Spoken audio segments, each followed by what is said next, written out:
Hey everybody, it's Brad at Dayport Brothers LLC out in Versailles, Ohio. Gonna do another walk around video followed by an operational video on this 2019 Caterpillar 279 D3 that came in and we're putting up for sale. Like always, I'll walk around, I'll talk about the features and functions, I'll get up close to everything, I'll show you everything that I see, tell you everything that I know, then of course we'll fire it up, we'll run it through its paces. We'll show you the pins up front, we'll let you hear the engine, show you the hydraulics are strong, lift the loader, dump the bucket, drive it around, show you it turns strong to both directions. As always, if you were in the market for a used skid steer or a used piece of construction equipment or a used piece of ag equipment, please subscribe to the channel, please like the video. Your likes and subscriptions help other people who are looking for equipment find our videos and find our machines, and we truly do appreciate it. All right, like I said, this one's a 2019 279 D3, pretty well loaded up with options: cab, heat, air, high flow, 2-speed, pilot controls, hydraulic coupler, advanced display with a backup camera, dual bucket leveling, creep mode, float, heated air ride seat, weight kit, 10,095 pound operating weight, 2,220 pound lift capacity at 35%. And this one has 3,270 hours. So here in a little bit, we'll fire it up. We'll show you the pins up here. The top pins are fairly tight. The bottom pins have a little bit of play in them. I wouldn't call them sloppy by any stretch of the imagination, but there is definitely play there. You'll see it here in a little bit. As I get up close to it, you'll see the yellow paint's still fairly bright, but it is starting to flake off, especially around the edges and some spots where, you know, it's just getting little paint chips and then it starts to flake away. Loader arm here, though, is nice and straight. Again, like I said, some scuffs and a little bit of a ding right there. Paint chipped off, paint peeling in a few spots. But where the paint is, you'll see here, that yellow is pretty darn bright. A couple little paint chips there. Loader arm on this side, nice and straight. Looking at the tracks on this side, I'm gonna say we are at least 35, maybe 40% tread depth. I think I'm being very fair there. There's definitely some life left in them, but they're on the second half of the 50% line. There's a few little small checks here and there, but really pretty darn good as far as that goes. Not any big cracks going across or anything like that. And down here, taking a good look at the sprockets. As you can see there, sprockets have quite a bit of life left in them. These sprockets will definitely get you through this set of tracks. And taking a little step back here, you'll see that probably 70% of that yellow paint is gone on the side rail here. This undercarriage, it still has a little bit of that original yellow paint. Getting a good look up here on the side of the frame. Again, that yellow paint's still pretty bright. Just little paint chips here and there. Nothing out of the ordinary there. Even down back here looks pretty good. Taking a look at this rear corner here, there again you can see pretty bright yellow paint. Just your typical, starting to flake in some spots, paint chips. Decals are pretty decent, got a couple little scuffs through them, nothing out of the ordinary there. Paint chips, like I said, does have a weight kit. And we'll come around to the back side. Taking a good look there at that engine enclosure door, pretty straight. I don't see any major dents there. Doesn't look like it's been backed in anything too bad. Couple little paint chips and some small scuffs down at the bottom. Up top, that top shield looks pretty good. Back side of the cab, everything looks good and square there. That bottom bar there, most of the paint is chipped off of that, especially the spots like where you put your chains and everything. Coming around to this rear corner. Again, that yellow paint's nice and bright. This one has a little bit bigger section where the paint has chipped off, just some surface rust where the metal's exposed, just starting to flake away like they all do.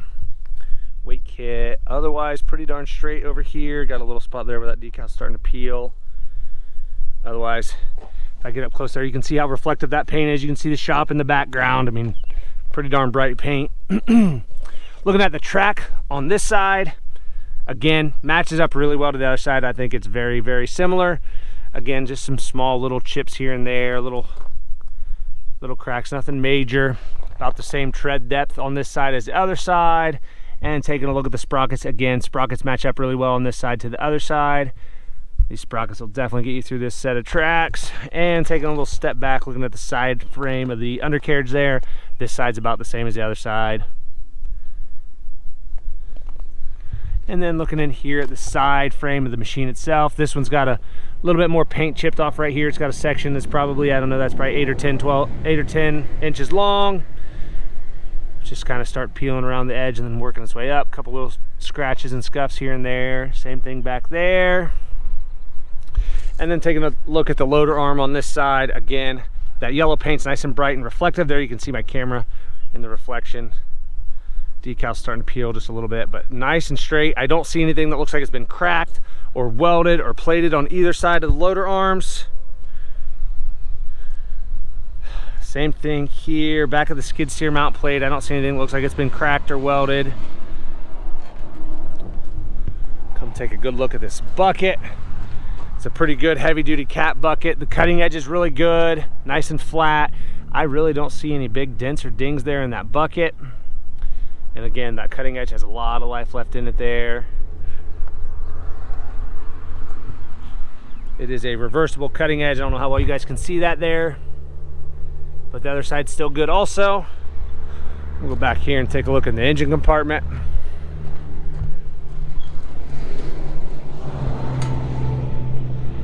Okay, we'll take a look in here. I'll try to go slow so you guys can see really well. As you can see there on top, a little bit of dust and dirt, but it's nice and dry. I don't see any oil or diesel running anywhere. No antifreeze.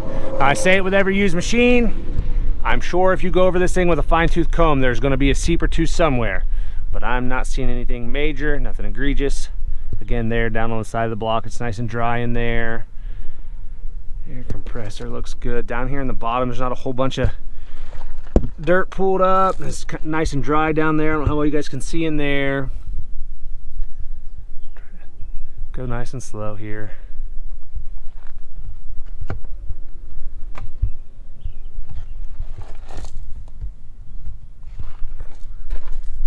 Looking at the fins on this cooler.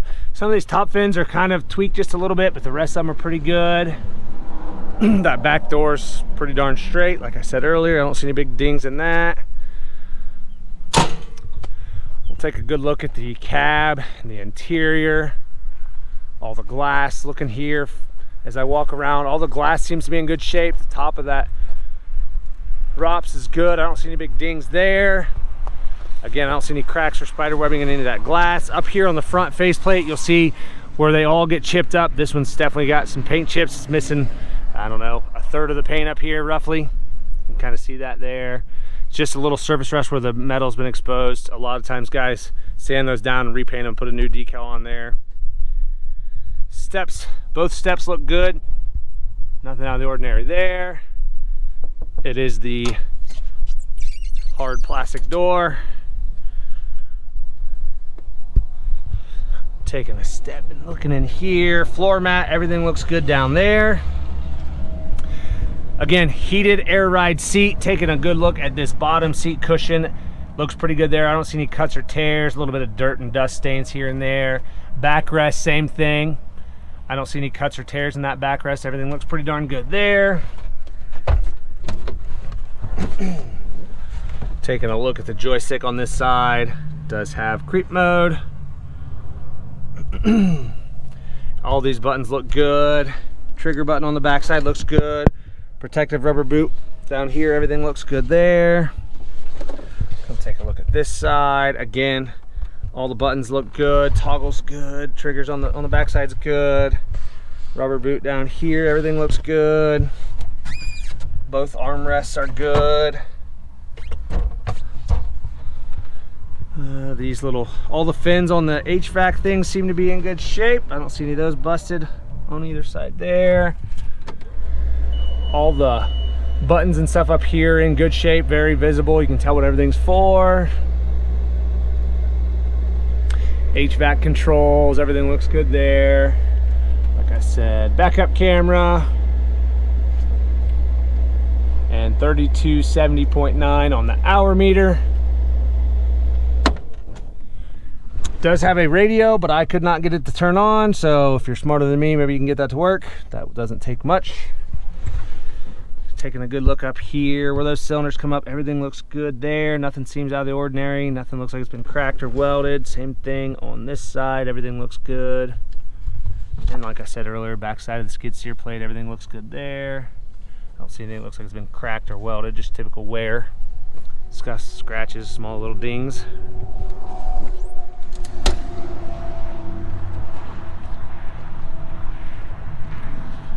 All right, like I said, this one's a 2019 279 D3, 3270 on the hours, pretty well loaded up with options.